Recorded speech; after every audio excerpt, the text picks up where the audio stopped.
from whom receive this knowledge, from whom we have been able to develop this inclination, और फिर उसके बाद हम लोग अपनी चर्चा को आगे बढ़ाएंगे.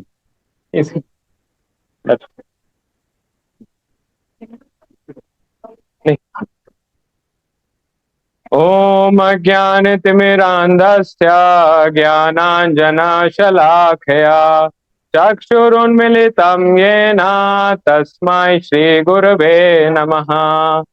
श्रीचैतन्यमनोभीष्टं स्थापितं येन भूतले स्वयं रूपः कदा मह्यं ददाति स्वपदान्तिकम्. वन्देऽहं श्रीगुरो श्रीयुतापदकमलं श्रीगुरून् वैष्णवांश्च श्रीरूपं साग्रजातं सहगणा रघुनाथान्वितं तं सजीवं साद्वैतं सावधूतं परिजनसहितं श्रीकृष्णचैतन्यदेवं श्रीराधा कृष्णपादान् सहगणा ललिता श्रीविशाखान्वितांश्च. हे कृष्ण करुणा सिंधु दीनबंधु जगत्पते गोपेश गोपिका कांत राधा कांत नमोस्तुते. तप्त कांचन गौरांगी राधे वृंदावनेश्वरी वृषभानुसुते देवी प्रणमामि हरिप्रिये. वाञ्छाकल्पतरुभ्यश्च कृपा सिन्धुभ्य एव च पतितानां पावनेभ्यो वैष्णवेभ्यो नमो नमः. जय श्री कृष्ण चैतन्य प्रभो नित्यानंद श्री अद्वैत गदाधरा श्रीवासादि गौड़ भक्त वृंद. प्रेम से कहिए हरे कृष्णा कृष्णा कृष्णा हरे हरे हरे राम राम राम हरे हरे. नमो विष्णुपादाय कृष्णपृष्ठाय भूतले श्रीमते भक्ति वेदांत स्वामिन्निति नामिने. नमस्ते सारस्वते देवे गौरवाणी प्रचारिणे निर्विशेष शून्यवादी पाश्चात्य देश तारिणे. हरे कृष्णा. तो आप सभी का बहुत बहुत स्वागत एक बार फिर से. सर्वप्रथम हम कीर्तन टीम का धन्यवाद करना चाहेंगे, इतना मधुर कीर्तन से उन्होंने कार्यक्रम का प्रारंभ किया. और साथ में हम धन्यवाद करना चाहेंगे मनोज प्रभु का और माधुरी माता जी का कि उन्होंने इतना अपने हृदय को खोलकर हम सब के लिए ये एक अपॉर्चुनिटी क्रिएट करी कि हम सब साथ में आए और भगवान के नामों का कीर्तन कर सकें, उनके विषय में कथा कर सकें और उनका स्मरण कर सकें और इस प्रकार से अपने जीवन को उपयोगी बना सकें. तो जैसा कि आप सभी को पता है कि उपलक्ष्य जो है, वैसे तो उपलक्ष्य कुछ नहीं चाहिए, लेकिन परंतु आज का विशेष उपलक्ष्य जो है वो है अनायका का birthday. Anaika is turning 5 today. तो हम सब will celebrate that in a special way. But the good thing is कि आज की डेट में हम देखते हैं कि सेलिब्रेशंस जो है उनका नेचर काफी चेंज हो गया. The nature of celebrations today is focusing more and more on indulgence, on gratification of our own senses. Whereas हम देखते हैं कि हमारी जो वैदिक पद्धति है किसी भी इवेंट को, स्पेशल इवेंट को सेलिब्रेट करने की, वो थोड़ा डिफरेंट है. कैसे डिफरेंट है, क्या डिफरेंस है वैदिक पद्धति में किसी भी सेलिब्रेशन का, चाहे वो बर्थडे हो, एनिवर्सरी हो और भी कुछ हो, लाइफ का इवेंट, तो उसको सेलिब्रेट करने की क्या पद्धति है? Yes, wonderful. कि किसी भी सेलिब्रेशन में Krishna should be at the centre of the celebration. क्यों? Why it is important to have Krishna at the centre of the celebration? Any thoughts? Because Prabhu ji Krishna is किसी भी सेलिब्रेशन या उत्सव के केंद्र में रखना क्यों आवश्यक है? बिकॉज प्रभु जी सर्व कारण कारणम. All bliss and happiness can come only from Krishna. तो जब तक हम भगवान को सेंटर में नहीं रखते हैं, Krishna is like the root of a tree. जब तक कि पेड़ की जड़ में हम पानी नहीं डालेंगे तब तक वो पेड़ नहीं फल फूल सकता. हम पेड़ के पत्तों पे पानी डालें या पेड़ की शाखाओं पे पानी डालें, that will not help, right? That might help for a few days, but ultimately वो पेड़ ड्राई हो जाएगा और सूख के मर जाएगा. तो इसलिए जड़ में पानी डालना इंपॉर्टेंट है. उसी प्रकार से भगवान जो है वो हम इस पूरी सृष्टि के सभी जीवों के जड़ है और उस जड़ के बाकी जो सृष्टि है वो एक प्रकार से वृक्ष है, उसकी शाखाएं हैं, है ना। तो जब तक जड़ में पानी नहीं डालेंगे, सो जड़ में पानी डालने का क्या तरीका है? We have to please the lord, we have to please Krishna to be happy, and pleasing Krishna, for pleasing Krishna, we have to keep Krishna in the center of our life, not only in celebrations, but also in the center of our life. Every event that we do, every day of our life, actually, है ना। और in fact अगर हम देखें तो हम ये चीज एक्सपीरियंस भी करते हैं अपनी लाइफ में, डे टू डे लाइफ में, कि हम बहुत तरह से एंजॉय करने की कोशिश करते हैं, परंतु वो एंजॉयमेंट जो होता है, वो जो हैप्पीनेस होती है, बड़ी शॉर्ट लिव्ड होती है। जब वो इवेंट आने से पहले एक्सपेक्टेशन बहुत सारी होती है कि ऐसा होगा, वैसा होगा, बहुत मजा आएगा, परंतु जब वो इवेंट आता है या वो सेंस एंजॉयमेंट होता है, उसके बाद उसका जो ग्रेटिफिकेशन है, उसकी जो हैप्पीनेस है, वो बड़ी शॉर्ट लिव्ड होती है। परंतु इसके विपरीत जब हम और इनफैक्ट शॉर्ट लिव्ड होती है, और साथ में बहुत जल्दी से वापस से लाइफ में बहुत सारे दुख हमको घेर लेते हैं। इसके विपरीत जब हम भगवान को केंद्र में रखते हैं अपने अपने सेलिब्रेशंस का, तो वो हैप्पीनेस एवर लास्टिंग होती है, वो हमेशा बनी रहती। कोई अपनी मतलब रिसेंट पास्ट से कोई एग्जाम्पल कोई शेयर करना चाहेगा, जब एक लार्ज स्केल पे सेलिब्रेशन हुआ भगवान को केंद्र में रख के, and every one was very happy? कोई एग्जाम्पल शेयर करना चाहेंगे? तो अभी जैसे हमारे कंट्री में, खैर लास्ट ईयर का इवेंट है कि when the Ram temple was inaugurated, right? So everyone across the country, not just in the country, but Indians across the world were in a mood of jubilation. क्यों? क्योंकि it was God at the center of the celebration. भगवान को केंद्र में रख के वो उत्सव मनाया गया, है ना। मतलब उत्सव मनाने से कई महीने पूर्व और मनाने के कई महीने पश्चात, इवन आज की डेट में भी, अभी जैसे फिर से प्राण प्रतिष्ठा हुई फर्स्ट फ्लोर की, तो राम दरबार की, तो उसमें भी everyone was so jubilant about. तो इसी प्रकार से जब हम अपनी लाइफ के इवेंट्स में भी भगवान को सेंटर में रख के सेलिब्रेट करेंगे, so the real happiness can come from those kind of celebration. शास्त्र हमें बताते हैं कि यस्मिन तुष्टे जगत तुष्टम, कि जब तक भगवान तुष्ट नहीं होंगे, भगवान सेटिस्फाइड नहीं होंगे हमारे कर्मों से, हमारे एक्शन से, तब तक जगत, और जगत क्योंकि हम भी जगत का पार्ट हैं, तो तब तक जगत तुष्ट नहीं हो पाएगा, jagat will not be happy and we will not be happy as well. तो इसलिए it is very important that we keep Krishna at the centre of all our celebration. और हम विशेष धन्यवाद करेंगे प्रभु जी का और माता जी का कि he provided us that opportunity to keep Krishna at the center, and माता जी and Prabhu as well. So मतलब अपने जो शास्त्र हैं, जैसे श्रीमद् भागवतम में वर्णन आता है 3रे स्कंद में कि कपिल मुनि जो हैं, मतलब वो जो कि भगवान के अवतार भी हैं, वो बता रहे हैं अपनी माता देवहूति को, क्या बता रहे हैं? वो बता रहे हैं कि जो जीव होता है, जब वो भौतिक जगत में आता है, तो उसकी जो जर्नी होती है वो क्या होती है, right from the day one, right from the day of conception, तब से लेकर उसकी जर्नी क्या होती है, किस प्रकार से, कितने डे पर एम्ब्रियो बनता है, कितने डे पर उसकी बॉडी डेवलप होती है, कब कॉन्शियसनेस आती है। तो बताते हैं कि 7th मंथ पे करीबन बॉडी पूरी डेवलप होती है, और 8th मंथ में उसकी कॉन्शियसनेस आती है एम्ब्रियो की। और जब कॉन्शियसनेस आती है, तो वो जीव जो है, वो सबसे पहले क्योंकि वो इतनी ट्रबलसम कंडीशन में है वहां पर, आप सोचिए कि अगर आपको अपने, एक तो पहले घर में लॉक बंद कर दिया जाए, जैसे कि अभी कोविड के लॉकडाउन में हुआ था, तो हम सब कितने परेशान थे। तो उस प्रकार से अगर एक जगह पर लॉक कर दिया जाए, और वो कमरा भी इतना छोटा हो कि सिर्फ आपकी बॉडी किसी तरह से उसमें आ पा रही है, and you can't even extend yourself, तो कितना डिफिकल्ट सिचुएशन हो।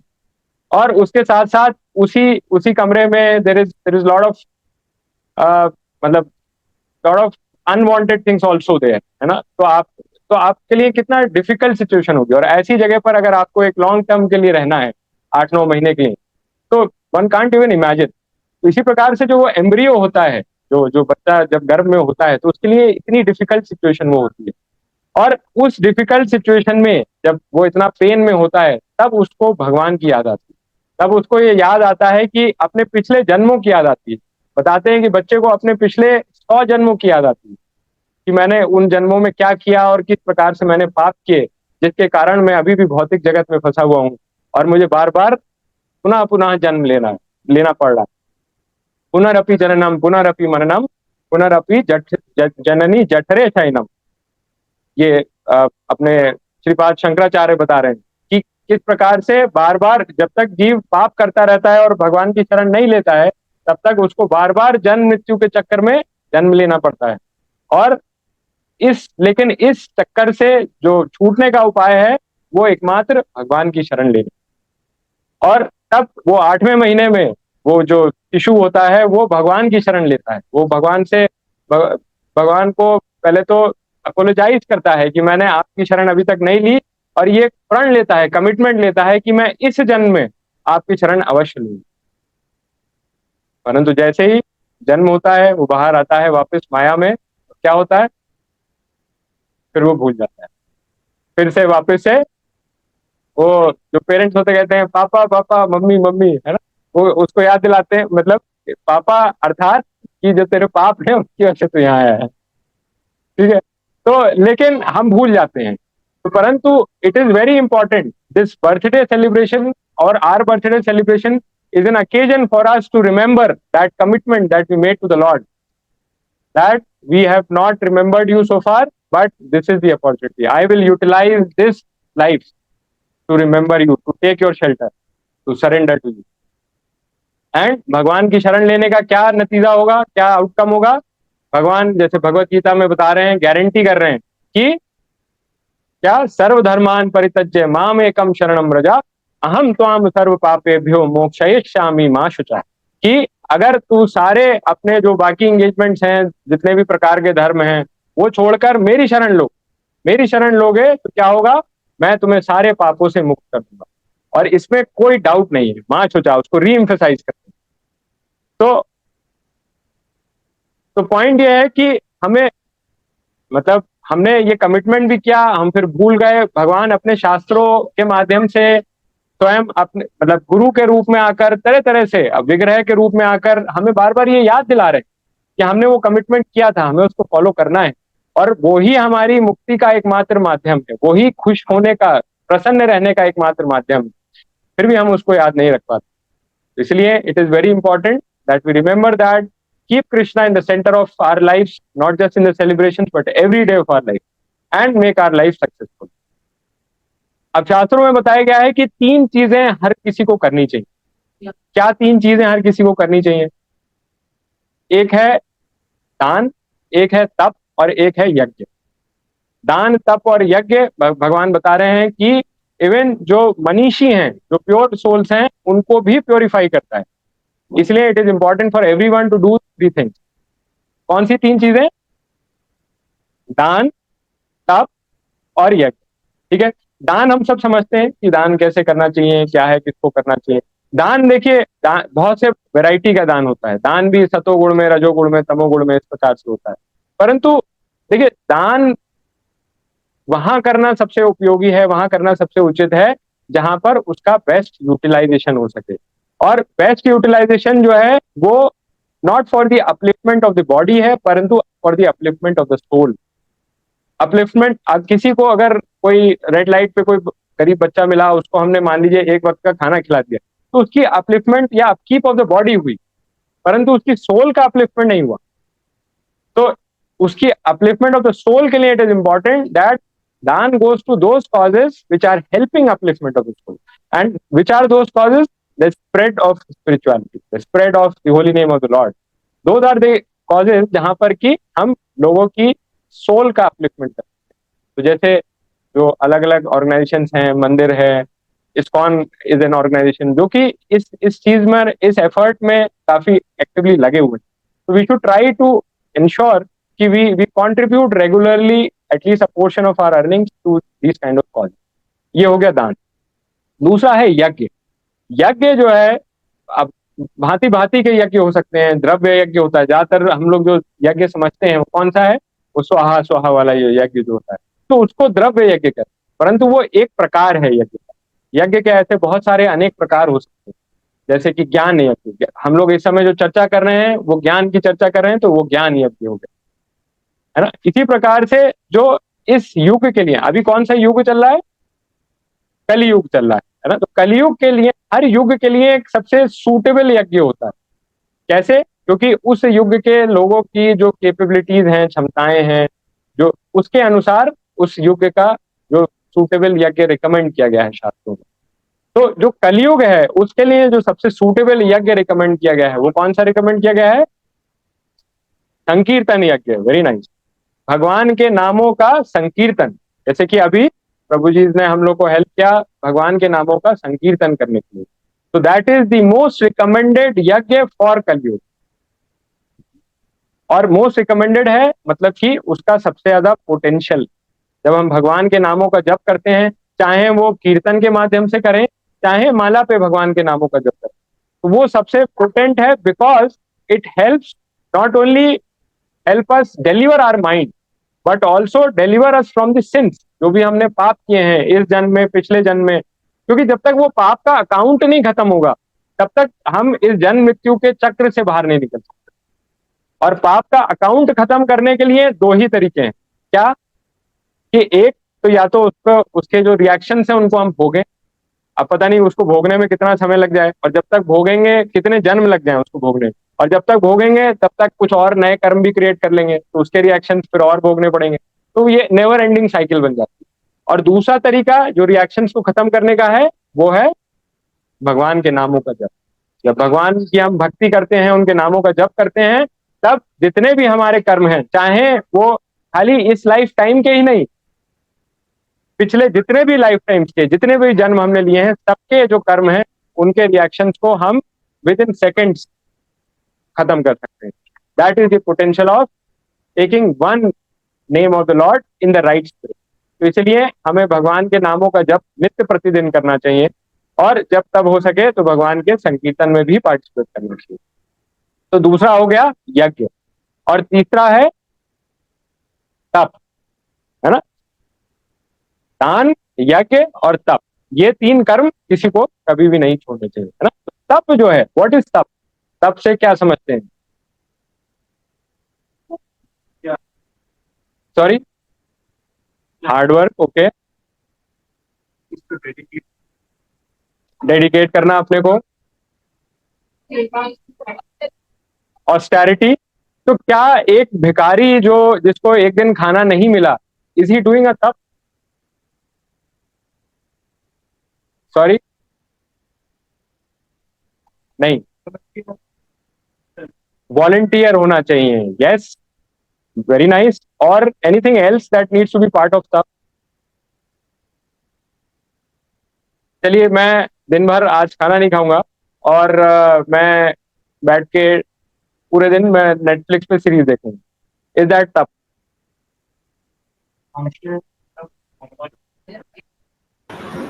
नहीं Prabhu ji, that will not count. हाँ, मतलब बेसिकली उसका उद्देश्य जो है, the purpose of doing that, one, it should be voluntary, second, it should have a purpose, and that purpose should be uplifting, है ना? नेटफ्लिक्स की सीरीज देखना is not an uplifting purpose, है ना? The uplifting purpose would be say the the happiness of the lord, भगवान को प्रसन्न करना, ये एक अपलिफ्टिंग पर्पज। तो वॉलंटियर वॉलंटियर तप होना चाहिए, मतलब वॉलंटियर ऑस्टेरिटी होना चाहिए, and it should be for a higher purpose. तो तप के बहुत सारे प्रकार हो सकते हैं, परंतु एक बहुत सुलभ प्रकार तप का जो है वो भगवान की प्रसन्नता के लिए क्या करना? हाँ, डिवोशनल सर्विस के अलग अलग एलिमेंट्स, और साथ में जैसे व्रत करना अलग अलग प्रकार के। आज क्या दिन है? एकादशी का दिन है। आज कौन सी एकादशी है? योगिनी एकादशी। एकादशी क्या होती है, कब आती है? एकादशी भी मतलब एक प्रकार का तप है जो कि हम भगवान की प्रसन्नता के लिए कर सकते हैं। It is one of the most easiest form of tap that we can do for the pleasure of the lord. Ekadashi क्या होती है? थोड़ी सी चर्चा एकादशी पे करते हैं, है ना? एकादशी क्या होती है? कोई जो नहीं जुड़े हैं इस्कॉन से, या जो नहीं रेगुलरली आते हैं, अगर उनमें से कोई बताना चाहें।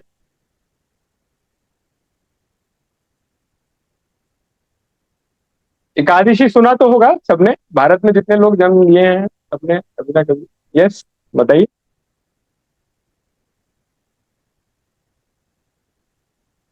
अच्छा, बाकी लोग बता सकते हैं एकादशी क्या है? हाँ एग्जैक्टली, जो एक महीने में दो पक्ष आते हैं, कौन कौन से? कृष्ण पक्ष और शुक्ल पक्ष। तो हर पक्ष की जो 11वीं तिथि होती है वो एकादशी है। Waxing moon as well as waning moon के 11th डे जो है उसको एकादशी कहते हैं। ठीक, एकादश मतलब 11, है ना? तो 11th डे जो है वो एकादशी है। एकादशी के बहुत सारे और भी नाम हैं, कोई और नाम बताना चाहेंगे एकादशी का?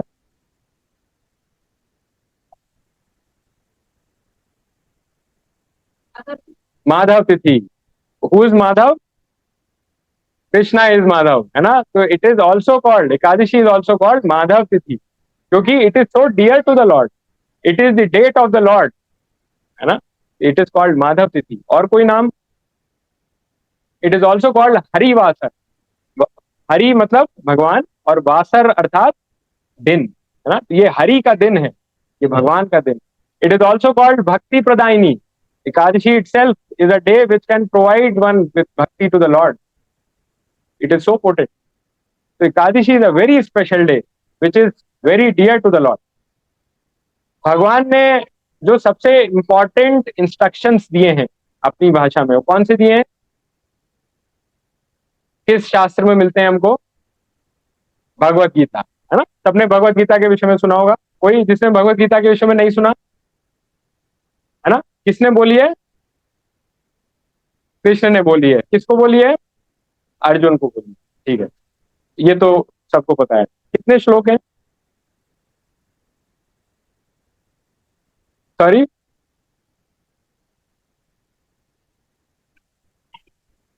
700 श्लोक है ना? कितने चैप्टर्स? 18 चैप्टर्स। चलिए ठीक है, और डिटेल में नहीं जाते हैं। ऑलराइट, भगवान ने कब बोली थी ये भगवत गीता? नहीं, महाभारत में बोली थी, महाभारत के पहले दिन बोली थी। उस दिन दिन क्या था? सॉरी, एकादशी की तिथि। That is called Mokshada Ekadashi. It is an Ekadashi which is potent to give moksha to anyone who practises that Ekadashi. तो इट इज सो पोटेंट। तो भगवान ने भी एकादशी का दिन चुना भगवत गीता का ज्ञान देने के लिए। इट इज सो इंपॉर्टेंट, है ना? तो Ekadashi is a very important day. अब देखिए, एकादशी के दिन हम तब करना चाहते हैं तो उपवास रखना होगा। अब उपवास जो है, उपवास के दो अर्थ हो सकते हैं, एक एक्सटर्नल मीनिंग, एक इंटरनल मीनिंग। उपवास के का क्या अर्थ होता है बताइए? आपने क्या सुना है? Sorry, fasting. Okay, fasting for higher cause. Okay, और कुछ? Anything else? संस्कृत थोड़ी थोड़ी सबने पढ़ी होगी। तो उपवास इज उप एंड वास। तो इसमें से कौन सा वर्ड है जो फास्टिंग रिप्रेजेंट करता है? वास तो सिचुएटेड होना है, आप सब बैठे हैं वास कर रहे हैं। उप क्या है? उप इज नियर, है ना? तो एकादशी उपवास का एक्सटर्नल मीनिंग फास्टिंग है, आप सबने सही बताया। परंतु जो इंटरनल मीनिंग है वो है टू सिट नियर। अब near whom? Near the lord, भगवान के निकट बैठना। भगवान के निकट हम कैसे बैठ सकते हैं?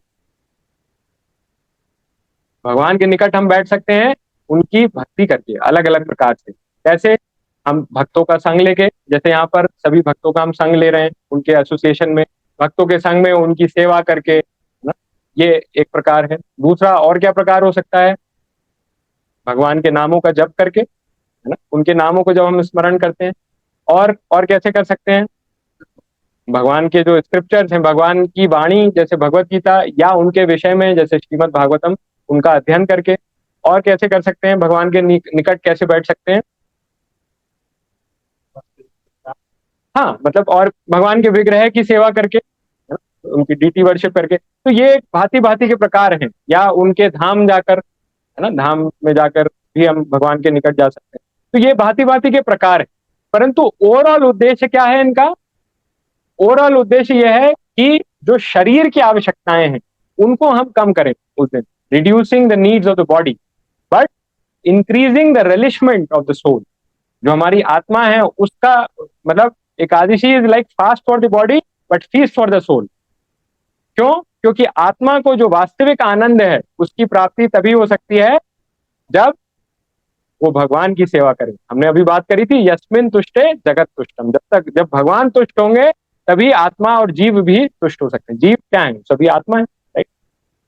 इस विषय में श्रीमद् भागवतम में बहुत सुंदर सुत गोस्वामी बता रहे हैं, तवई पुंसाम परो धर्मो यतो भक्तिर अधोक्षजे अहेतु की अप्रतिहता ययात्मा विसीदति। क्या अर्थ हुआ इसका? कि तवई पुंसाम परो धर्मो, जो पुंसा अर्थात जो भी जितने जीव हैं उन सबके लिए परो धर्म, the highest occupation for them is what? यतो भक्तिर अधोक्षज। अधोक्षज कौन है? अधोक्षज किनका नाम है? अधोक्षज भगवान का नाम है।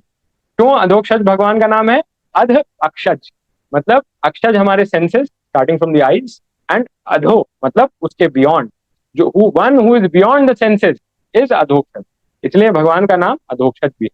तो जो supreme occupation for all humanity is what? यतो भक्तिर अधोक्षज, भगवान की भक्ति करना, that is the supreme occupation for all humanity, है ना। अब जो भक्ति है भगवान की वो कैसी होनी चाहिए? कि सुख संपत्ति घर आवे, कष्ट मते मिटे तन का, है ओम जगदीश जय जगदीश हरे, मतलब कि भगवान की भक्ति करें तो कुछ मिलना चाहिए, सुख मिले, संपत्ति मिले, कष्ट मिटे, है ना, तब तो फायदा है भगवान की भक्ति करने से, नहीं तो क्या फायदा, क्यों करें? ऐसा ही होना चाहिए ना, भक्ति की कैरेक्टरिस्टिक तो यही होनी चाहिए।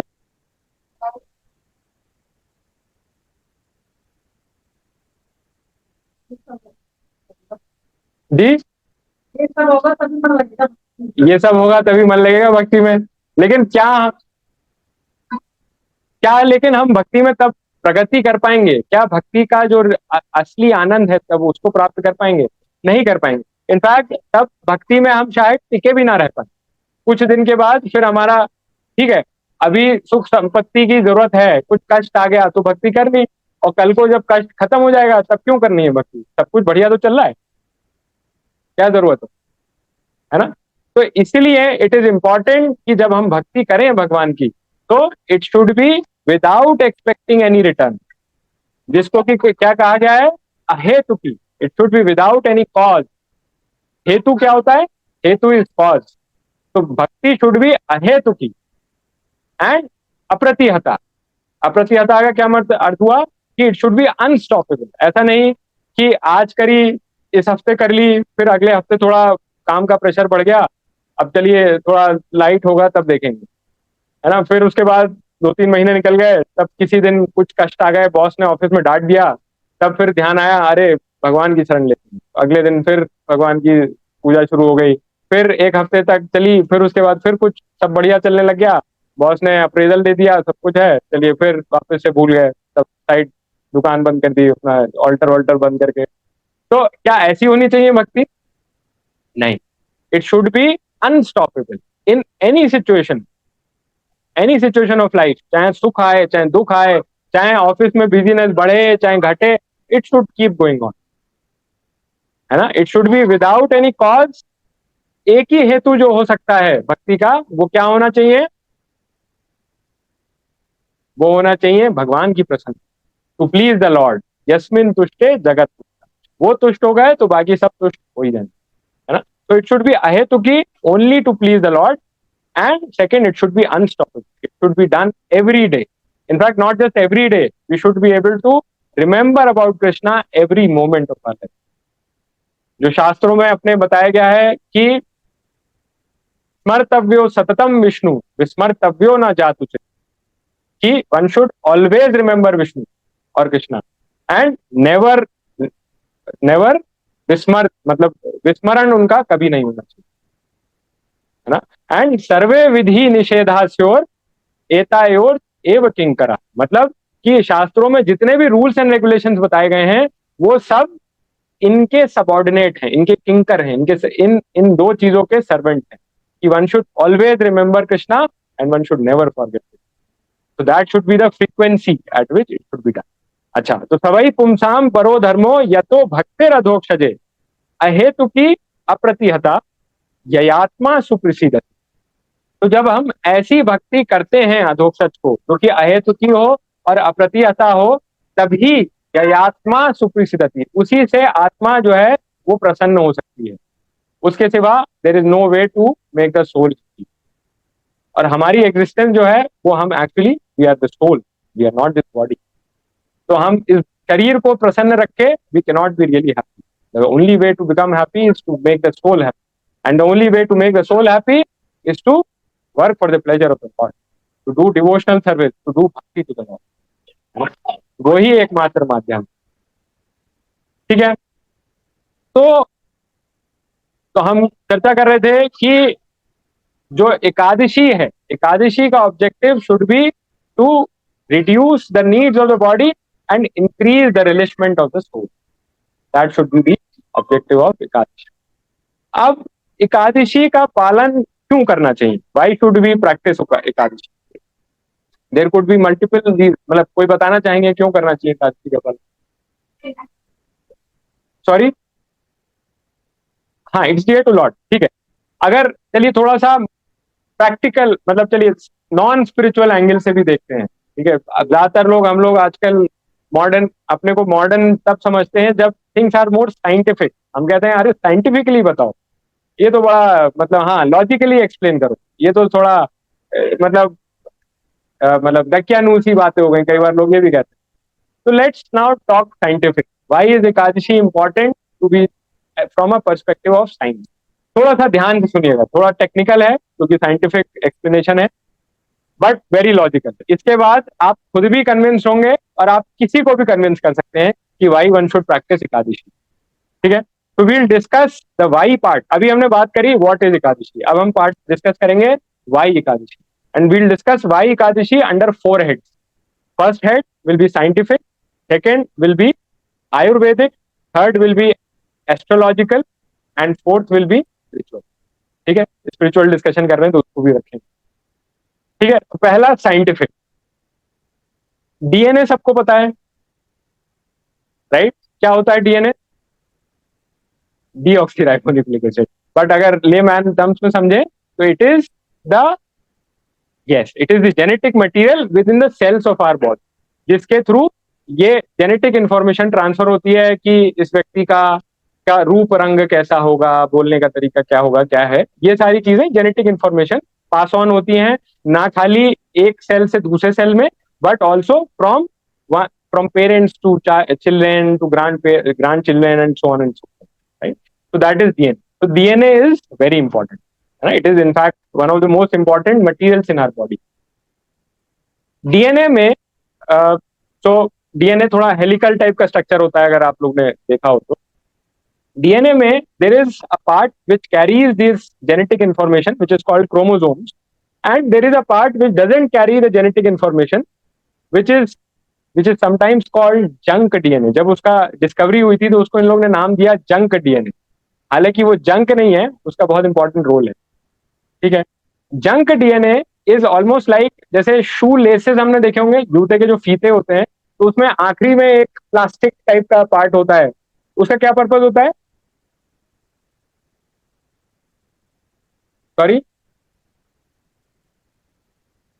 हाँ, धागे, जो फीते के धागे हैं उनको बांध के रखे साथ में, है ना? That is the purpose of that plastic piece at the end. तो जो जंक डीएनए है उसको हम वैसे समझ सकते हैं, it is actually binding the chromosomes and DNA together. Therefore, even though the name is junk, but it is very essential. And the portion, the length of that junk DNA determines the age that is left for us. मतलब कितने साल हम और जिएंगे, ये उससे directly correlated है from the length of the junk DNA. ठीक है, इस जंक डीएनए को साइंटिफिक लैंग्वेज में टेलोमेयर भी कहते हैं। ये सब आप लोग चेक कर सकते हैं बाद में, अभी नहीं, but you can check it all on internet. This is part of scientific research that was published. तो telomere determines what will be, how many years are remaining in the age, in the life of a person. और जब, अब जैसे growth होती है body की, तो क्या होता है, एक सेल डिवाइड होके 2 सेल में डिवाइड हो जाता है, फिर वो सेल और फर्दर डिवाइड होते हैं। इस प्रकार से बॉडी की ग्रोथ होती है। हमारी बॉडी में बहुत सारे सेल कंटिन्यूअसली मर रहे हैं और जो एग्जिस्टिंग सेल हैं वो ग्रो कर रहे हैं, रेप्लिकेट कर रहे हैं। तो जब एक सेल दो में डिवाइड होता है तो ये जो जो डीएनए है वो भी स्प्लिट होके दो में हो जाता है ना। दोनों सेल्स में अलग अलग डीएनए की एक एक कॉपी चली जाएगी। तो डीएनए की तो कॉपी चली जाती है, बट ये जो जंक डीएनए है, टेलोमेयर है, ये जब डिवाइड होता है तो इसका कुछ पोर्शन गेट्स लॉस्ट। तो जो इसकी लेंथ है वो कम हो जाती है। कम हो गई तो इसका क्या मतलब है, जो लाइफ बची है वो कम हो गई, राइट। तो कितनी तेजी से उसका जंक डीएनए का लॉस हो रहा है, उतनी तेजी से हमारी लाइफ कम हो रही है। This has been a scientific discovery. Now तो साइंटिस्ट ने ये एक्सपेरिमेंट्स किए कि किस प्रकार से हम व्यक्ति की लाइफ को बढ़ा सकते हैं, how can we increase the life span of person. और इस डिस्कवरी पर ये 2009 का नोबेल प्राइज फॉर मेडिसिन भी मिला है, तो इसको भी रिसर्च कर सकते हैं। तो इसमें क्या उन्होंने पाया कि there are two things that we can do to increase the life span of person, और टू, जैसे आजकल बहुत सारी एंटी एजिंग क्रीम्स हम लगाते हैं, तो ये this is the best anti ageing formula to increase the span of life remaining with us. उन्होंने दो चीजें पता करी। एक कि if we reduce the energy consumption, हमारी लाइफ में ज्यादातर प्रॉब्लम कम खाने की वजह से नहीं, ज्यादा खाने की वजह से हम इतना ज्यादा एनर्जी कंजम्पशन करते हैं कि it create problem. And specially अगर हम if we get into things like meat eating, into intoxication, into illicit relation, ये सारी ऐसी चीजें हैं which create a kind of energy which is harmful to the cell. तो इसलिए हमें इनसे कम से कम दूर रहना चाहिए। Meat eating, intoxication, illicit relation, these reduce the lifespan actually। ठीक है। तो एक तो reduce the energy consumption, and second was to reduce the loss of junk DNA. जितना कम लॉस होगा इन एवरी सेल स्प्लिट, तो वो उतना लाइफ बढ़ेगी, है ना। ये एक्चुअली दोनों भी आपस में कोरिलेटेड है, बिकॉज जो रेट ऑफ सेल स्प्लिटिंग है वो बढ़ जाता है जब एनर्जी कंजम्पशन बढ़ जाता है। तो एनर्जी कंजम्पशन कम करके rate of splitting of cells कम किया जा सकता है, and hence loss of junk DNA कम किया। ऑलराइट। तो अब उन्होंने इन्वेस्टिगेट किया कि एनर्जी कंजम्पशन को जब कम करेंगे, कितने कम करने पर बेस्ट रिजल्ट्स मिलते हैं। तो उन्होंने देखा कि जब जो नॉर्मल एवरेज आदमी का एनर्जी कंजम्पशन है वो 10 से 15% कम किया जाए तो बेस्ट रिजल्ट्स मिलते हैं। उसकी जो जो लॉस ऑफ जो जंक डीएनए है, टेलोमेयर का लॉस है, वो सबसे कम किया जाता है। अब दूसरा क्वेश्चन ये हुआ कि भाई 10 से 15% एनर्जी कंजम्पशन कम करना है, बट कैसे कम करना है। क्या एक ही दिन में कम कर दें, क्या एक हफ्ते पर वो स्प्रेड करें, या what should be the pattern. तो उन्होंने अलग अलग तरह से उसको ट्राई करके देखा। क्योंकि अब होता क्या है कि एक दिन में 10 से 15% एनर्जी कंजम्पशन कम किया तो व्यक्ति को भूख लगती है, कुछ दिन तो वो कर लेगा। जैसे बहुत सारी डाइट्स होती हैं, कीटो डाइट, ये डाइट वो डाइट, तो कुछ दिन तो व्यक्ति उसको फॉलो करता है और उसके बाद उसको रिजल्ट भी मिलते हैं, बट फिर वो वापस नॉर्मल डाइट पे चला जाता है, नॉर्मल से ज्यादा डाइट पे चला जाता है, और वो जितना फायदा हुआ था वो सब अंडर में जाता है। तो that was not a sustainable way. और भी बहुत सारे तरीके निकाले गए, जैसे आजकल इंटरमिटेंट फास्टिंग होती है। इंटरमिटेंट फास्टिंग क्या है? Exactly, yes. तो you eat for like 8-10 hours a day, और बाकी 15-16 घंटे आप फास्टिंग रखें। So that is also something which help reduce the energy consumption and hence improve the life. But उन्होंने पाया कि जो बेस्ट रिजल्ट्स हैं, बेस्ट रिजल्ट्स तब मिलते हैं जब every 2 weeks one fast for 36 hours, and that is what Krishna gave us as Ekadashi, right. Ekadashi क्या है कि दशमी की शाम से या एकादशी वाले पूरे दिन, और जो द्वादशी है उसके मॉर्निंग में हम पारण करते हैं, तो it makes 36 hours. So 36 hours of fasting every 14 days is most helpful to reduce the aging and also keep away all the diseases associated, right? So from a scientific perspective, this is the case. आते हैं next reason पे, आयुर्वेद। आयुर्वेद क्या कहता है? Ayurveda as well as Patanjali के जो योग शास्त्र हैं, दे से कि based on the different kinds of diet people should do fasting. अब कुछ लोग नॉन वेजिटेरियन डाइट लेते हैं, तो जो नॉन वेजिटेरियन डाइट लेते हैं उनके लिए it is recommended that 1 month in every year they should fast from morning till the evening। कुछ सुना सुना लग रहा है? कौन लोग करते हैं? Yes. So some religion of people who have a predominantly non-vegetarian diet keep fasting as per their religion. They keep fasting for a month till morning till evening, from morning till evening, है ना? This is recommended in Ayurveda. और जो लोग vegetarian diet लेते हैं उनके लिए Ayurveda recommends fasting for a day every 2 weeks, every 15 days. ठीक है, so there also this supports Ekadashi. तीसरे रीजन पे, साइंटिफिक हो गया, आयुर्वेदिक हो गया, तीसरे रीजन पे आते हैं एस्ट्रोलॉजिकल. अपने अर्थ के आसपास जो सबसे बिगेस्ट ऑब्जेक्ट, जैसे कोई भी ऑब्जेक्ट होता है that that has a gravitational pull of its own. जैसे ये सारी चीजें रखी हैं, they everything has a gravitational pull of its own. जितना बड़ा ऑब्जेक्ट होता है उसका ग्रेविटेशनल पुल उतना अधिक होता है. छोटी चीज है तो पता नहीं चलेगा हमको कि ये रिमोट कितना पुल कर रहा है, वी डोंट नो, बट जो बड़ा, जितना बड़ा हो जाएगा size, it will pull with that higher force. तो अर्थ के आसपास सबसे बड़े ऑब्जेक्ट क्या है? Moon, right? Moon is the biggest object near earth, मतलब सबसे नियर में जो बड़ा ऑब्जेक्ट है. तो moon has a significant gravitational pull on earth. हम सबने पढ़ा होगा साइंस में बचपन की.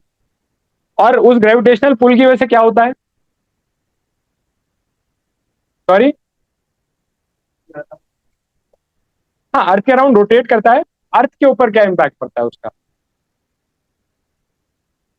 Yes, exactly, high tide and low tide. Science लगता है भूल गए बाकी लोग हैं या ज्योग्राफी भूल गए बच्चे. ठीक है, तो high tide and low tide, ज्वार भाटा आते हैं किसकी वजह से? मून के पुल की वजह से. कब आते हैं highest? When are the high tides and low tides maximum? पूर्णिमा और अमावस्या, full moon and no moon के around the tides are maximum. The gravitational pull of the moon is maximum actually around between the 10th and the 12th day as per the lunar cycle. ठीक है, अब वो जो पुल के through attract करता है, किसको करता है? पानी को करता है. पानी में हाई टाइड लो टाइड आते हैं. हमारी बॉडी में सबसे मेजर कंपोनेंट क्या है? वाटर. कितना परसेंट? लगभग more than 70% is water in our body. ठीक है, तो हमारी बॉडी पे भी इंपैक्ट करेगा, वो करेगा ना. अच्छा, अब जो जो चीजें हम खाते हैं, जो भी ग्रहण करते हैं, उसमें से अलग अलग चीजें जो हम खाते हैं, फ्रूट्स हो गए, वेजिटेबल्स हो गए, ग्रेन्स हो गए, पल्सेस हो गए, है ना, इनमें से हाई वाटर कंटेंट वाले कौन से हैं? Fruits and vegetables have a higher water content. Lower water content वाले कौन से हैं? Grains and pulses have a lower water content, almost no water content, है ना. तो जो चीज, जब हम, जिसमें जितना वाटर कंटेंट है या नहीं है, जब वो हम उसको खाएंगे तो उसको डाइजेशन के लिए उतना अधिक वाटर चाहिए. And the water retention in the body will be higher when we take things which are low in water content, and the water content retention will be lower when we take things which are lower in water content.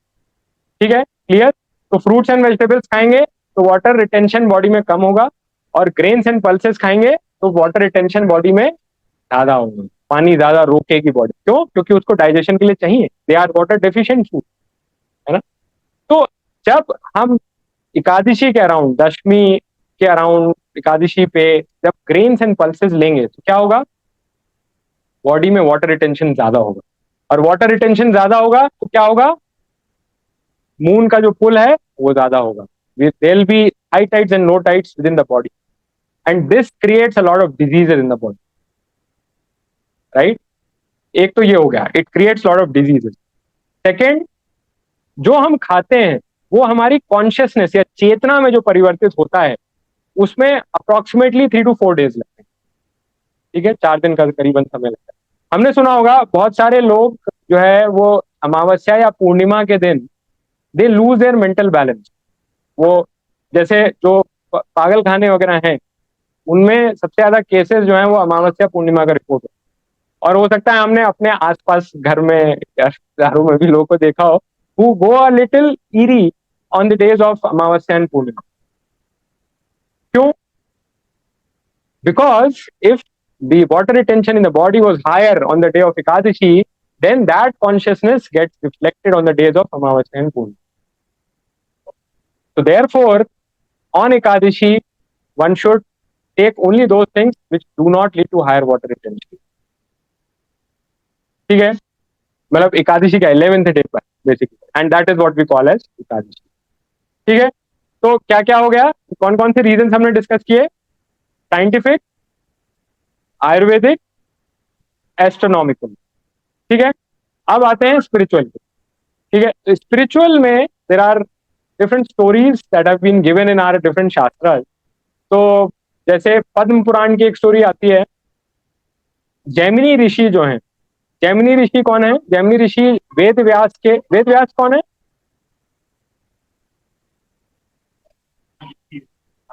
Ved Vyas वो हैं जिन्होंने सारे वेदों और पुराणों का compilation किया है। ठीक है, और वेद व्यास ने जब इनका कंपाइलेशन किया तो उनके अलग अलग शिष्य थे, जैसे जैमिनी, वैशंपायन, है ना, अंगीरा, इस प्रकार से, और रोमहर्षण सुता, इन सबको उन्होंने अलग अलग वेदों की और पुराणों की रिस्पॉन्सिबिलिटी दी कि आप इनको आगे प्रोपोगेट करो। तो ऐसी Jaimini was one of the disciples of Ved Vyas, जिनको कि उन्होंने सामवेद की रिस्पॉन्सिबिलिटी दी थी टू प्रोपोगेट फर्दर। तो पद्म पुराण का ये इंसिडेंस है जिसमें कि बताते हैं कि जैमिनी ऋषि ये पूछ रहे हैं वेद व्यास से, अपने गुरुदेव से पूछ रहे हैं कि गुरुदेव, ये एकादशी अगर का कोई पालन नहीं करता है तो क्या होता है, what is the outcome of not practising Ekadashi and why should one practise Ekadashi. ऐसा नहीं, उनको क्लैरिटी नहीं है, but for the benefit of others is asking. तो वेद व्यास उनको बता रहे हैं, he starts telling with the help of an incidence. वो बताते हैं कि एक टाइम की बात है कि भगवान ने सारी सृष्टि जो है भगवान ने करी, तो भगवान ने एक एक पाप पुरुष को बनाया, जिसके की जो डिफरेंट बॉडी पार्ट्स हैं वो they represent different kinds of sin. तो it was the sin personified, है ना, उसके अलग अलग बॉडी पार्ट्स अलग अलग सिन रिप्रेजेंट कर रहे हैं, हाथ, पैर, मुंह, नाक, और जो सिर है उसका वो सबसे हाईएस्ट सिन उसको रिप्रेजेंट कर रहा है। हाईएस्ट सिन क्या होता है शास्त्रों के हिसाब से, ब्रह्म हत्या। यस, ब्रह्म हत्या, किलिंग अ ब्राह्मणा इज द हाईएस्ट। तो उसका सिर जो है वो ब्रह्म हत्या को रिप्रेजेंट कर रहा है। तो ये जो पाप पुरुष है, इसको रिस्पॉन्सिबिलिटी दी गई, भाई हर जो भी क्रिएशन में आता है उसको कुछ रिस्पॉन्सिबिलिटी टेकअप करनी होती है। उसको रिस्पॉन्सिबिलिटी दी गई कि जो भी लोग यमलोक में आएंगे मृत्यु पर्यंत, उनको उनके पापों की सजा देने की उसको रिस्पॉन्सिबिलिटी दी गई। ठीक है, तो now he is happily doing his responsibility. अब एक बार भगवान स्वयं यमलोक गए यमराज से मिलने के लिए, तो उन्होंने वहां पर सुना कि बड़ी जोर जोर से लोगों की चीखने चिल्लाने की आवाज आ रही है। तो उन्होंने यमराज से पूछा, भाई क्या हो रहा है, क्या प्रॉब्लम है, क्यों चिल्ला रहे हैं लोग। तो यमराज ने बोला कि वो आप ही का जो क्रिएट किया हुआ पाप पुरुष है वो लोगों को सजा दे रहा है, उनके जो भी पाप करके वो आए हैं अपना जीवन पूरा करके, उनकी सजा मिल रही है। तो अच्छा, भगवान जो है वो पूरा करुणा के बने हुए हैं, he is made up of compassion, और इसीलिए भगवान का एक नाम क्या है, करुणा सागर या करुणा निधान, है ना। तो जब उन्होंने ये लोगों की चीख पुकार सुनी तो हिज कंपैशन जो है that that that became activated, और उन्होंने उनके कंपैशन से एक एक एक फेमिनिन पर्सनालिटी जो है वो प्रकट हुई। और भगवान ने पूछा आप कौन हो, तो उन्होंने कहा कि मैं एकादशी हूँ, आई एम एकादशी। और तो तुम्हारा रोल क्या है, भगवान ने पूछा, तो उसने बताया कि मेरा रोल यह है कि जिस दिन मैं प्रकट हुई हूं उस दिन जो भी आपकी भक्ति करेगा, मैं आपकी कंपैशन आपकी करुणा से प्रकट हुई हूं, तो आपकी जो भी भक्ति करेगा जिस दिन मैं प्रकट हुई यानी एकादशी के दिन, वो उसके सारे पाप जो हैं पिछले पहले के वो सब माफ कर दिए जाएंगे। All since can be destroyed just by worshipping the Lord on the day of Ekadashi, by the compassion, by the power of compassion of the lord, है ना। तो ठीक है, भगवान ने कहा वेल एंड गुड, चलो अच्छी बात है। अब क्या हुआ, ये सुनते ही जितने भी पापी लोग वहां यमलोक में थे सब भगवान का नाम लेने लग गए, और सब जो है वो उनके सिंस खत्म होते गए, और खत्म हो के फिर वो जो है वैकुंठ जाने लग गए। तो भाई जो अब जिसको रिस्पॉन्सिबिलिटी दी गई थी उनको पनिश करने की, वो जॉबलेस हो गया।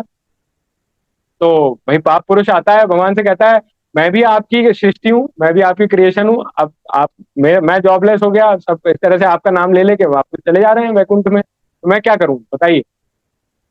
तो भगवान ने कहा है कोई बात नहीं, मैं तुम्हारे लिए भी प्रोविजन रखता हूँ। तो on this day of Ekadashi, people who take worship me will go to Vaikuntha, but people who take grains and pulses, तुम्हारा वास इस एकादशी के दिन ग्रेन्स और पल्सेस में होगा। तो people who take grains and pulses will have to bear the reactions of all the sins that you represent. तो इसलिए एकादशी के दिन पाप का वास, पाप पुरुष साक्षात का वास ग्रेन्स और पल्सेस में होता है, as per this story of Padampur. और भी स्टोरीज आती हैं, एक जिसमें कि मुरा दानव जो था, मुरा दानव ने देवों पर अटैक किया था, देवता उससे नहीं जीत पा रहे थे, तो they take came to Vishnu for shelter. उन्होंने कहा भगवान हमारी रक्षा करिए, भगवान आए, भगवान ने युद्ध किया मुरा दानव से, काफी टाइम युद्ध चला, सहस्त्रों वर्ष युद्ध चला। एंड देन मतलब टू टेक अ ब्रेक, तो भगवान जो है वो एक गुफा में जाके बैठ गए। और वहां पर जब वो बैठे तो उनकी कंपैशन जो शक्ति थी उससे देर वाज अ फेमिनिन, मतलब तभी उनको उस गुफा में ढूंढते हुए बुरा दानव भी आ गया, और उनकी जो कंपैशन की शक्ति थी उससे एक देवी प्रकट हुई जिनका नाम एकादशी था, और उन्होंने उस मुरा दानव को मार दिया। तो भगवान ने देखा, तो भगवान ने कहा कि अरे आप कौन हो, मैं इसको मारने में इतना टाइम लग रहा था मुझे, आपने इसको मार दिया, तो आप कौन हो। तो उन्होंने बताया कि मैं आप ही की शक्ति हूँ, एकादशी हूँ, और क्या कहते हैं मैंने इसका वो किया है। तो भगवान कहते हैं मैं आपसे प्रसन्न हूँ, बताइए आप कुछ वर मांगिए। तो उन्होंने कहा कि क्योंकि मैं आपकी कंपैशन की शक्ति हूँ, तो आप ये मुझे वर दीजिए कि आज के दिन, जिस दिन मैं प्रकट हुई हूँ, उस दिन जो भी आपकी आपकी सेवा आराधना करे वो उसके सारे पाप कट जाएं, and he goes back to your abode, आपके धाम में वापस जा सके। तो इस प्रकार से, और ये दिन भगवान को प्रिय है, ये भगवान स्वयं भी अपनी, जैसे भगवान की जो रानियां हैं उनमें सत्यभामा भगवान की एक प्रिय रानी है, तो उनको बता रहे हैं भगवान कि मुझे जिस प्रकार मासों में, मतलब मंथ्स में मेरे को कार्तिक सबसे पसंद है, प्रिय है, उसी प्रकार से दिनों में मुझे एकादशी सर्वाधिक प्रिय है। तो Ekadashi is most dear to the lord himself. इसलिए जब एकादशी के दिन हम भगवान की, तो अब ठीक है, तो व्हाट हो गया, what is Ekadashi, why Ekadashi, हमने डिस्कस किए 4 रीजन, कौन कौन से, साइंटिफिक, आयुर्वेदिक, एस्ट्रोलॉजिकल या एस्ट्रोनॉमिकल एंड स्पिरिचुअल। ठीक है, अब आता है how to practise Ekadashi, how to take the best benefit of Ekadashi. तो एकादशी के पालन के लिए देखिए, हमने अभी जैसे बात करी कि we have to reduce the needs of the body and enhance the relishment of the soul. तो रिलिशमेंट कैसे सोल का बढ़ा सकते हैं,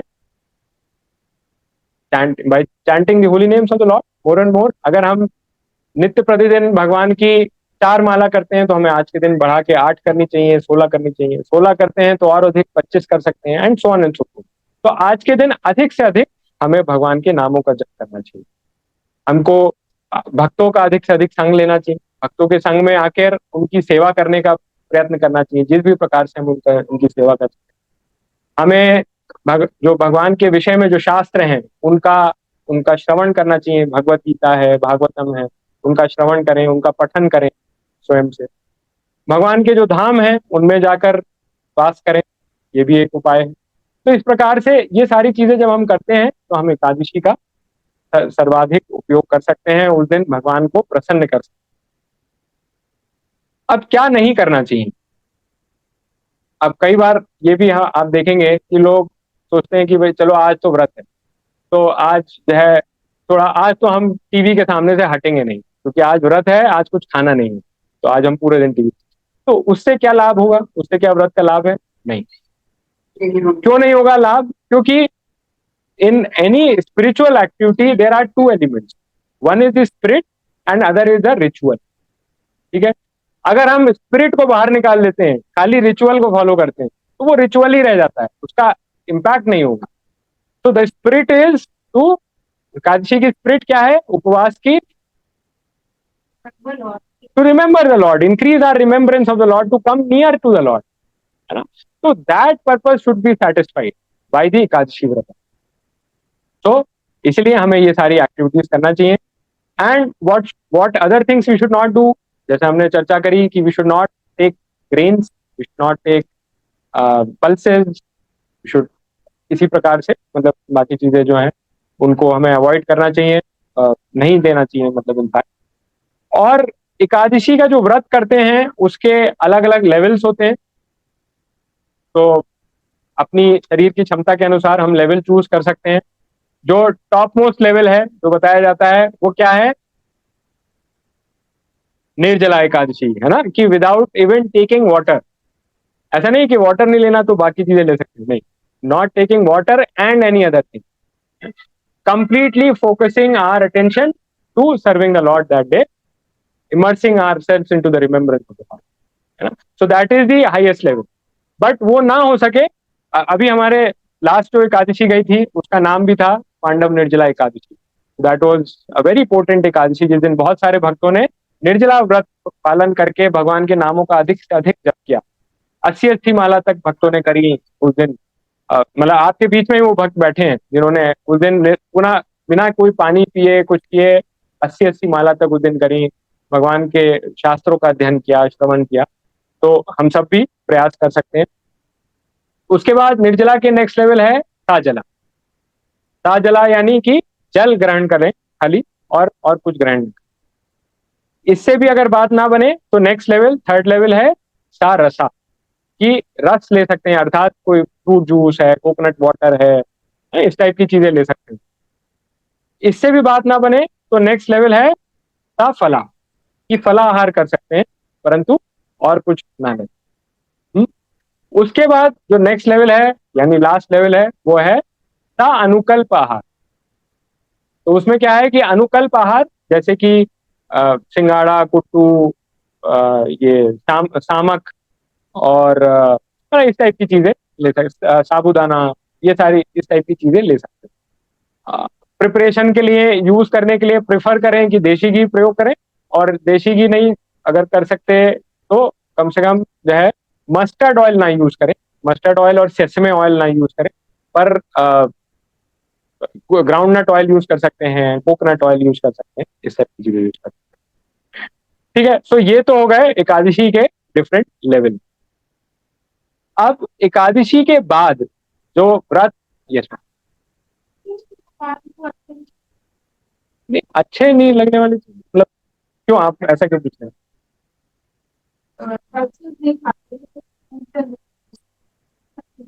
हमने अभी इतने सारे रीजन जो डिस्कस किए, scientific, ayurvedic, so spiritual reason से कि the Paap Purush himself is residing in grains and pulses, that is scientific reason से it is for the health of the body itself, कि अगर वाटर रिटेंशन उस दिन कम होगा, pulses are also water deficient, right. तो वाटर रिटेंशन अगर उस दिन हमें कम रखना है on the 11th day of the waxing and waning moon, then we have to take things which don't promote water retention, है ना, जैसे कि फ्रूट्स एंड वेजिटेबल्स। ठीक है, और बाकी हमने और भी जो चीजें आयुर्वेदिक है, एस्ट्रोनॉमिकल है, उन सारे रीजन से, तो दैट्स अ रीजन। और हाँ, तो जब अच्छा व्रत जब कंप्लीट हो जाए तो लोग कहते हैं ब्रेकिंग द फास्ट, व्रत तोड़ना कैसे, है ना। अच्छा, व्रत क्या है, व्रत का शाब्दिक अर्थ क्या है? व्रत किसे कहते हैं? एब्सटिनेंस या फिर और एनीथिंग एल्स? बहुत सिंपल सिंपल टर्म्स में, व्रत इज अ वाव, राइट। कोई कोई मैंने वाव लिया है कि मैं ये करूंगा, है ना, ये प्रतिज्ञा ली है मैंने कि मैं ये करूंगा, संकल्प जिसे कह सकते हैं, है ना। तो व्रत इज अ संकल्प। तो एकादशी व्रत इज ऑल्सो अ संकल्प दैट आई हैव टेकन, कि मैं अगले 36 घंटे कुछ नहीं, कोई अन्न ग्रहण नहीं करूंगा भगवान की प्रसन्नता के लिए। ठीक है, तो जो आपने संकल्प लिया है या वाव लिया है उसको आप तोड़ेंगे थोड़ी, आप उसको कंप्लीट करेंगे, है ना। तो व्रत का पारण किया जाता है, it is not, fast is not broken, it is completed. पारण का क्या अर्थ है? To complete something. तो व्रत को कंप्लीट करना इज व्रत का पारण। और जो पारण होता है एकादशी का, वो उसका भी टाइम जो है वो डिफाइंड होता है, कि कितने बजे से कितने बजे के बीच में उसका पारण करना है, कंप्लीशन करना है, and we should try to follow that to get the best benefit of the fasting that we have done, of the vrata that we have, है ना। नाउ जब हम उसका पारण करें तो कैसे कर सकते हैं? तो पारण करने में जो भी हमने व्रत के दौरान नहीं लिया है वो उसको हम ग्रहण कर सकते हैं। जैसे कि अगर निर्जला किया है तो जल से भी पारण हो सकता है, अगर बाकी फॉर्म्स में किया है तो मे बी ग्रेन्स लेके कर सकते हैं। ग्रेन्स में भी वो ग्रेन्स लें जो कि भगवान को ऑफर किए गए, भगवान का प्रसाद ग्रहण करें, है ना। और उस टाइम पर कॉन्शियसनेस क्या होनी चाहिए? कॉन्शियसनेस ये होनी चाहिए कि ये जो मैंने व्रत किया है, मैंने ये आपकी प्रसन्नता हेतु किया है। एक मतलब वैसे शास्त्रों में इसका एक श्लोक भी आता है, तव प्रसाद स्वीकारात कृतम व्रत पारणम में व्रतानेन संतुष्टा स्वस्तिम भक्तिम प्रयच्छिमि। तो क्या अर्थ है उसका कि ये जो मैंने व्रत किया, ये मैंने तव प्रसाद स्वीकारात, मैं आपका प्रसाद स्वीकार करके प्रथम व्रत पारणम मया, मैं अपने व्रत को कंप्लीट कर रहा हूं। और किस कॉन्शियसनेस के साथ कर रहा हूं?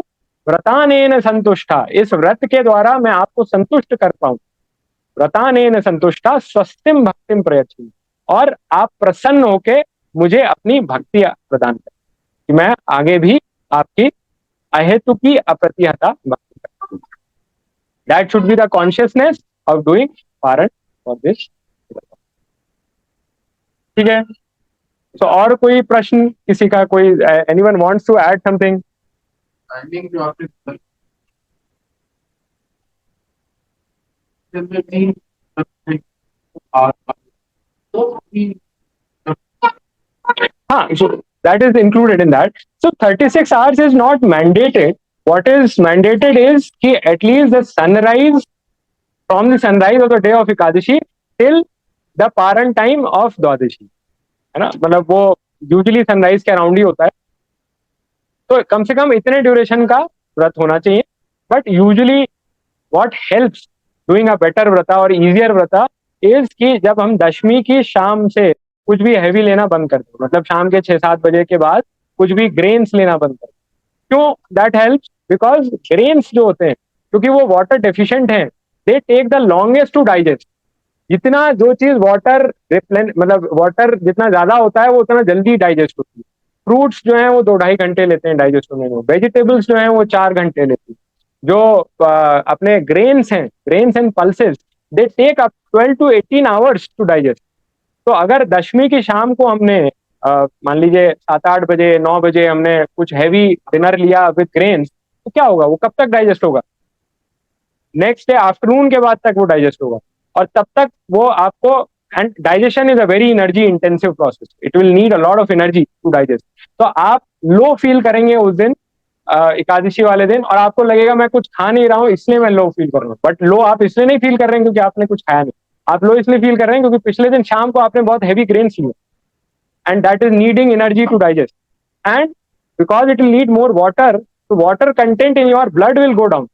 और अगर आप निर्जला या कुछ इस टाइप का फास्ट करने की कोशिश कर रहे हैं तो आपका ब्लड में वाटर कंटेंट लो चला जाएगा, तो then you will feel things like headache और समथिंग लाइक दैट।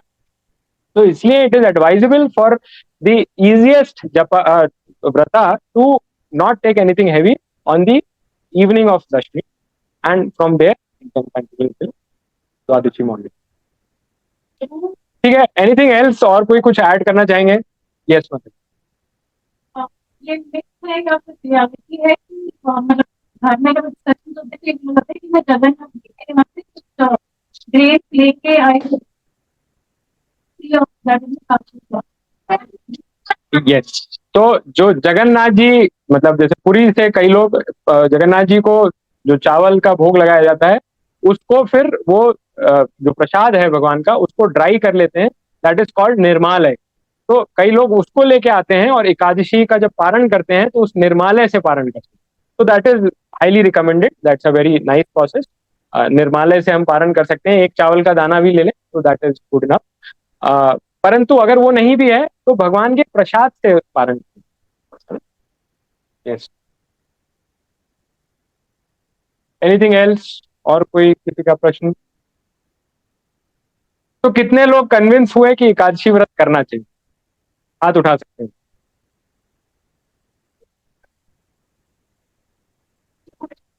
जो लोग नहीं कन्विंस हुए वो अपना कोई डाउट शेयर कर सकते हैं, क्यों कन्विंस नहीं हुए। यस।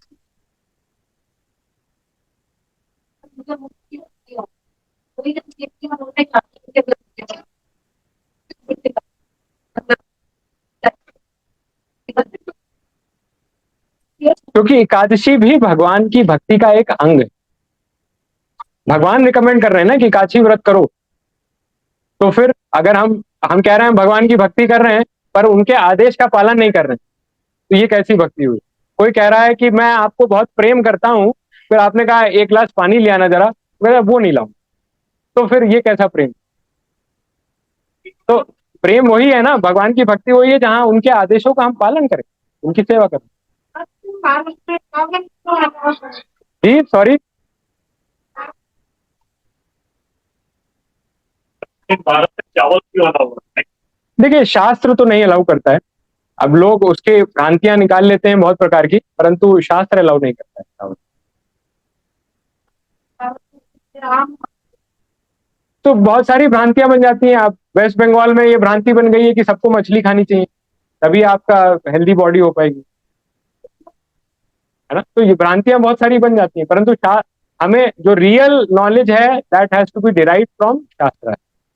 वेदास, वेद धातु इटसेल्फ मीन्स टू नो, तो जितना भी ज्ञान है वो सब शास्त्रों से आता है, वेदों से आता है। और वेद जो है वो भगवान की वाणी है, भगवान ने स्वयं वो ज्ञान दिया है, तो उसमें कोई संदेह नहीं। जो भी ज्ञान है वो हमें वहां से लेना चाहिए। और वेद जो है वो चावल अलाउ नहीं करते हैं एकादशी के लिए। ये श्लोक करना चाहते हैं तो कई बार ट्रैवल से होता है, कभी बार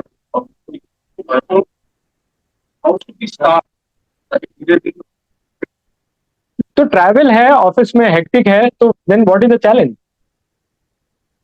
मतलब कि क्या खाएंगे वहां पर, फ्रूट्स खा सकते हैं।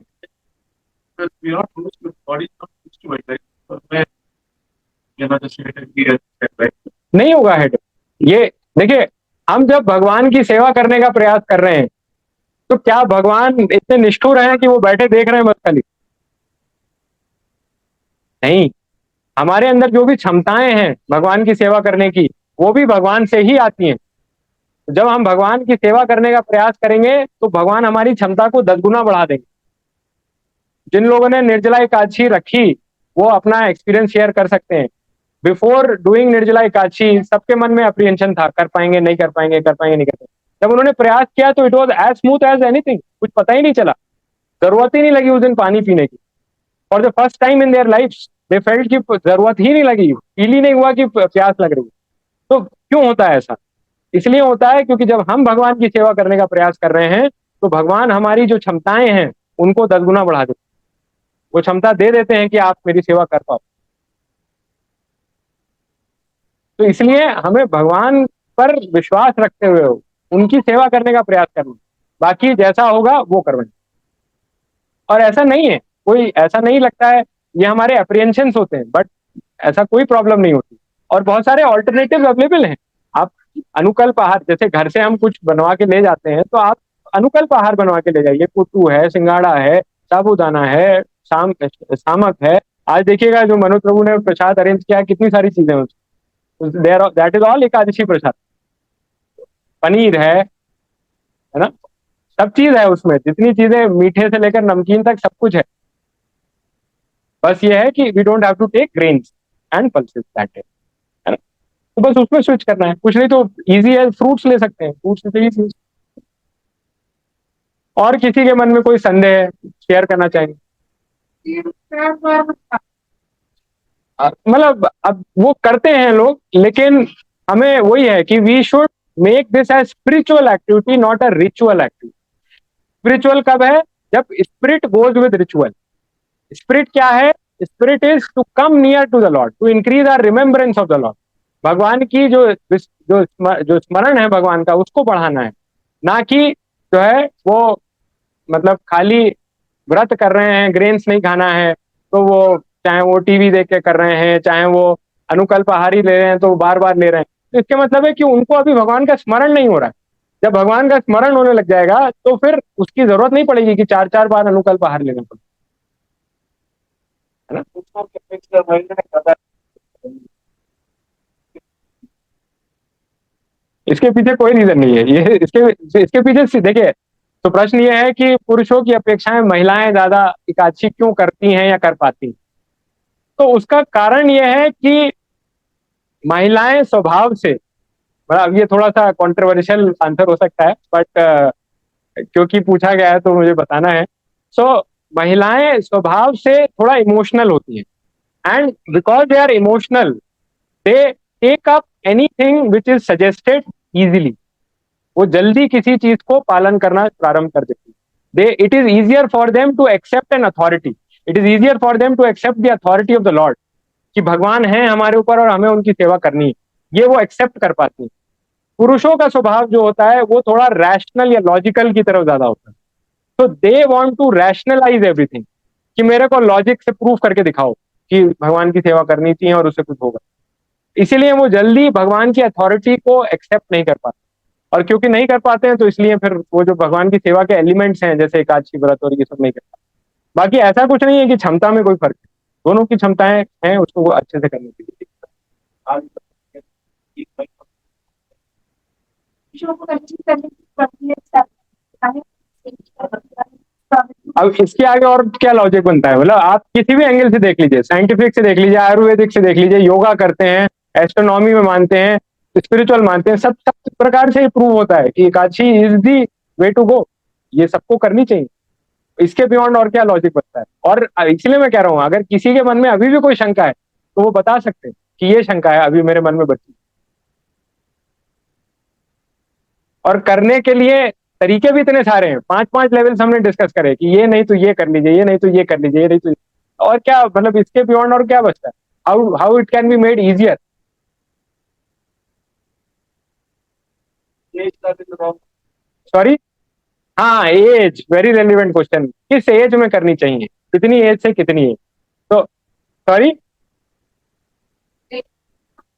5 साल से 85 साल तक कम से कम एकादशी करनी चाहिए। जो 5 साल से क्यों, प्रहलाद महाराज भागवतम में बता रहे हैं, कौमारे आचरेत प्राज्यो भगवान धर्मान भागवतान इहा दुर्लभम मानुषम जन्म यत ईदृशम अध्रुवम। क्या मतलब हुआ कि कौमार आचरित प्राज्यो, मतलब कौमार एज कौन सी होती है, 0 to 5 की एज जो होती है, that is called Kaumara as. तो कौमार की एज से ये भगवान की जो भक्ति है इसकी गतिविधियां प्रारंभ होनी चाहिए। क्यों 5 की एज से प्रारंभ होनी चाहिए, क्योंकि दुर्लभम मानुषम जन्म, ये जो मनुष्य जन्म हमें मिला है इस बार, ये this is not a easy to get thing, this is very दुर्लभ, this is the rarest of things that we can get after passing through multiple different योनीज, गधा, कुत्ता, घोड़ा और छोटा कीड़ा, अमीबा, ये वो पता नहीं कितनी योनियां के थ्रू होकर तब हम इस योनि में आए हैं और हमको ये मनुष्य जन्म मिला है। और इस मनुष्य जन्म में ही ये कैपेबिलिटी है कि हम भगवान की भक्ति करके इस बर्थ एंड डेथ की जो लाइफ साइकिल है इससे बाहर निकल सके। तो इसलिए ये मनुष्य जन्म बड़ा दुर्लभ है, इसलिए 5 साल की आयु से ये भगवान की भक्ति प्रारंभ होनी चाहिए, और Ekadashi is a part of that, है ना। अब बच्चे ठीक है, जो हायर लेवल्स ऑफ एकादशी है वो नहीं रख सकते, तो थोड़ा उनको अनुकल्प आहार दें, फलाहार दें, परंतु बच्चे भी, हमारी जो डिवोटी कम्युनिटी में बच्चे हैं वो भी बड़ा सुखपूर्वक एकादशी रखते हैं, ऐसा कुछ नहीं है कि they find it difficult. And till the age of 80-85 at least one should try to keep Ekadashi, शरीर तब तक इतना सबल होता है कि रख सके। एक प्रश्न और आता है लोगों का कि अगर बीमार है, मेडिसिन लेने की आवश्यकता है, तो मेडिसिन ले सकते हैं क्या। यस, मेडिसिन ले सकते। और कुछ प्रश्न, और किसी का संदेह है कि मैं शायद इस वजह से ना रख पाऊं। सॉरी, डायबिटिक के लिए तो आप पाने के लिए इतने सारे ऑप्शन हैं, तो आप सिंघाड़ा पाइए, कुट्टू पाइए, आप साबूदाना पाइए, आप ये सब पाइए, उसके बाद लीजिए डायबिटिक। भाई अन्न ही तो नहीं पाना है डायबिटिक के लिए, डॉक्टर ने ये तो नहीं कहा कि डायबिटिक को अन्न ही लेना है।